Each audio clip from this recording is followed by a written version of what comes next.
Bismillahirrahmanirrahim. Uluslararası Yardım Kuruluşu Fransa Yetimeli Derneği olarak burada hayır sahiplerinin bize emanet etmiş olduğu adak, akika ve sadaka kurbanlarını kesmek için Afrika'nın en fakir ülkesi Burundi'deyiz.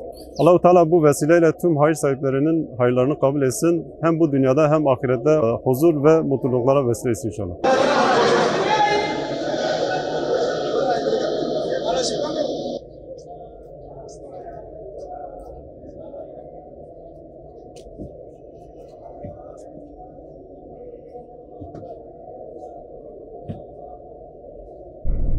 Soldan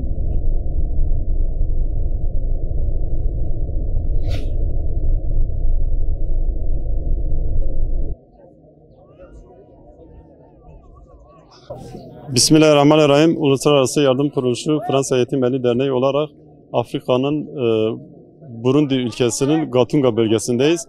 Hayırseverlerin bize vermiş olduğu adak, akika, sadaka kurbanlarını sabah erken saatlerinde gittik, kestik ve bugün inşallah Allah nasip ederse ihtiyaç sahibi ailelere dağıtacağız. Hayırseverlerin bize vermiş olduğu adak, akika, sadaka kurbanlarından dolayı Allah-u Teala onları ve çocuklarını hem bu dünyada hem ahirette en güzel biçimde mükafatlandırsın ve her türlü bela ve musibetlerinden muhafaza etsin inşallah.